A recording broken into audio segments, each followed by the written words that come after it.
तो लास्ट हमने टाइम एक क्वेश्चन बताया था कि एक स्टेटमेंट हमने डिक्लेयर की थी कि ऑस्मोटिक प्रेशर प्रिवेंट्स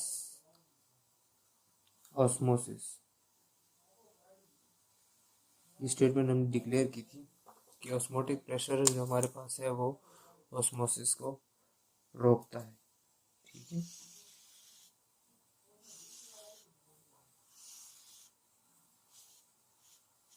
ये थोड़ा सा कंट्रोवर्शियल है, लग रहा है ना कि ऑस्मोटिक प्रेशर और ऑस्मोसिस को ही रोक रहा है।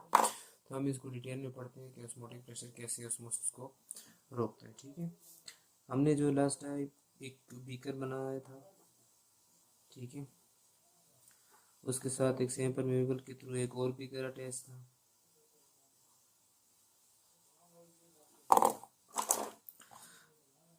ये वाला जो बीकर था इसके अंदर हमने कंसंट्रेशन बढ़ा दी थी सॉल्यूट की,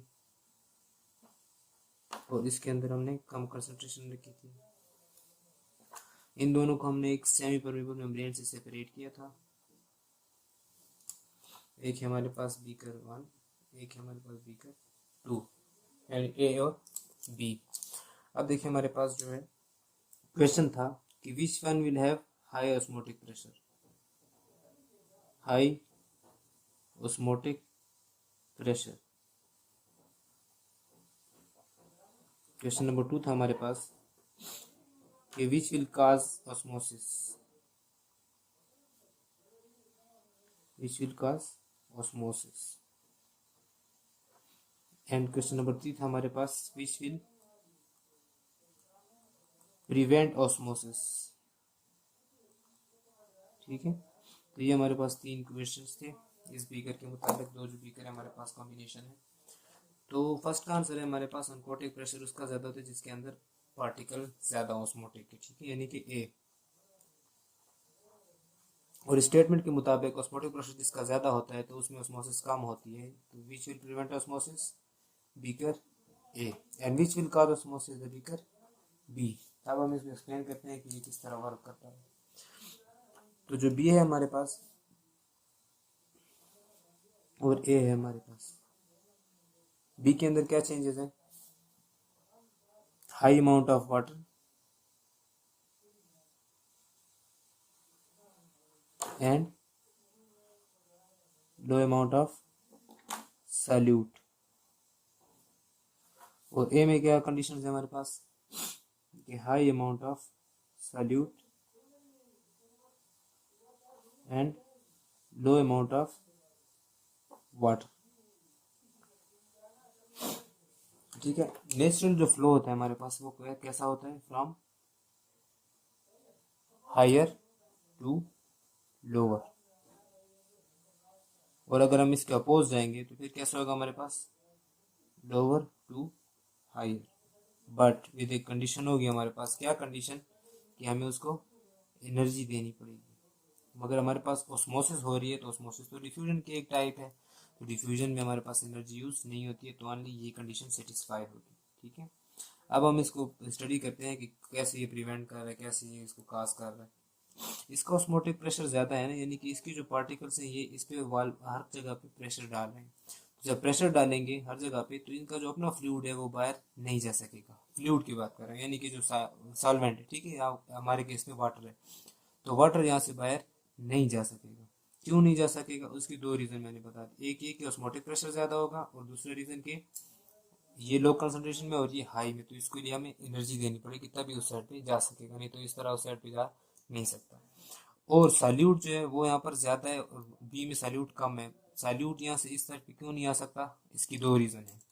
नंबर 1 कि ऑस्मोटिक प्रेशर ज़्यादा है, और नंबर 2 कि यहाँ पर सेमी परमेबल मेम्ब्रेन है जो कि सॉल्यूट के ट्रांसफ़र को या सॉल्यूट के जो ट्रांसपोर्ट एक्सचेंज है उसको रोक रही है। ठीक है, यहाँ हम लिख देते हैं कि सॉल्यूट क्यों ट्रांसफ़र नहीं होगी? सॉल्यूट ऑस्मोसिस इस किस चीज़ की वजह से नहीं हो पा रही है? दो reasons. Number 1 high osmotic pressure, number 2 semi permeable membrane. Water water क्यों नहीं जा रहा उस साइड पे? वाटर की ऑस्मोसिस को कौन सी चीज़ रोक रही है? दो चीज़ें। Number 1 no energy is provided, जब तक एनर्जी नहीं दे देंगे तब तक हम वो ट्रांसफर नहीं करा सकते दूसरे। Second, high unquote osmotic pressure, ठीक है, ऑस्मोटिक प्रेशर ज़्यादा है तो हमारे पास उस सब्सटेंस या उस जो फ्लूइड है जो कंटेनर है उसकी जिसका ऑस्मोटिक प्रेशर ज़्यादा है तो वो ऑस्मोसिस नहीं होने देगा। इस केस में क्या होगा, ऑस्मोसिस हमने कहा था ये ऑस्मोसिस नहीं कराएगा ना, तो देखें इसकी भी ऑस्मोसिस नहीं हो सकी और इसकी भी ऑस्मोसिस नहीं हो सकी, यानी कि हमारा आंसर सही था, विच विल प्रिवेंट ऑस्मोसिस। ए में ऑस्मोसिस नहीं हो पा रही है, ए की ऑस्मोसिस नहीं हो पा रही है, ठीक है। तो हमारे अभी तक दो आंसर का लॉजिकल एक्सप्लेनेशन हो गई है, ठीक है, ए की, क्वेश्चन नंबर 3 की और क्वेश्चन नंबर 1 की। अब बी पे आते हैं कि वी ऑस्मोसिस कैसे काज करेगा। तो इसके अंदर वाटर ज़्यादा है, वाटर की मूवमेंट होगी, ठीक है, वाटर की मूवमेंट होगी और कैसे होगी, दो रीजन है। नंबर 1 कि हायर से लो की तरफ जा रहा है, ठीक है, और सेकेंड रीजन क्या है, ये less osmotic pressure, osmotic pressure इसका कम है, ठीक है। हमने पिछले लेक्चर में ये भी डिस्कस किया था कि जिसका ऑनकोटिक प्रेशर या ऑस्मोटिक प्रेशर ज़्यादा होता है तो वो वाटर को अट्रैक्ट करता है, ठीक है ना, और इसके वाइस वर्सा, अगर कम होगा तो रिपेल करेगा। अब इसका ऑस्मोटिक प्रेशर कम है तो ये रिपेल करेगा, उसको अपने आप से दूर लेके जाएगा, ठीक है ना। इस वजह से वाटर बी से कहाँ जाएगा, ए में जाएगा।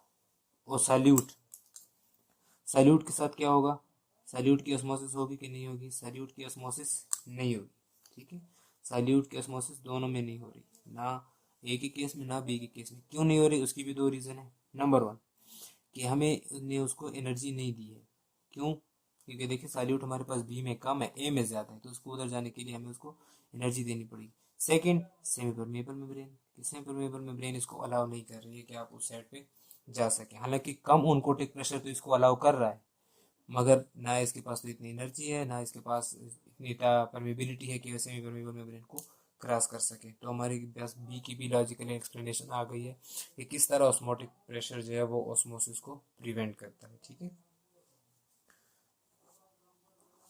ये इनकी रीजनिंग हो गई।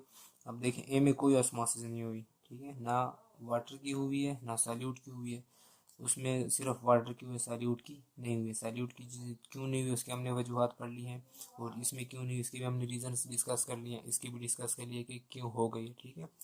तो अगर आप तो नेट मूवमेंट कैसी होगी कि बी से वाटर आएगा ए के अंदर,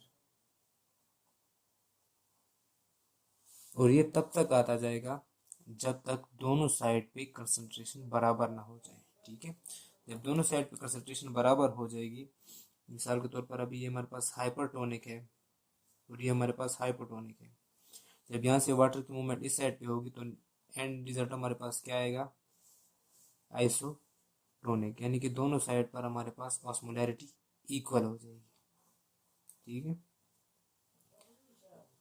अब इफेक्टिव ऑस्मोलैरिटी थी, हमने भी टर्म डिस्कस की थी, इफेक्टिव ऑस्मोलैरिटी। तो इफेक्टिव ऑस्मोलैरिटी किस चीज़ की ज़्यादा होती है, जिसके पास ऑस्मोटिक पार्टिकल ज़्यादा हो। अब इसकी मोलैलिटी ज़्यादा है, यानी कि ऑस्मोटिक प्रेशर इसका ज़्यादा है, तो ऑस्मोटिक प्रेशर ज़्यादा है तो ये तो प्रिवेंट कर रहे हैं।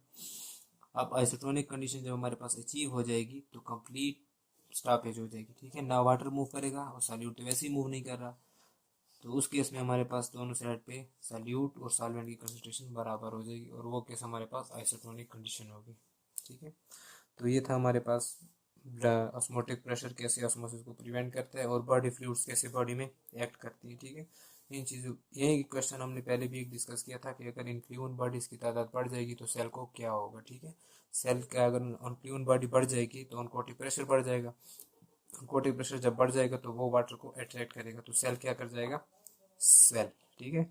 जब सेल स्वेल अप हो जाएगा तो फिर वो बर्स्ट भी हो सकता है अगर ज़्यादा स्वेल अप हो गया, और अगर इन द लिमिट्स हुआ है तो फिर एज यूजल दोबारा से जब उसकी आइसोटोनिक कंडीशन आएगी तो वो ठीक हो जाएगा, ठीक है। Thank you.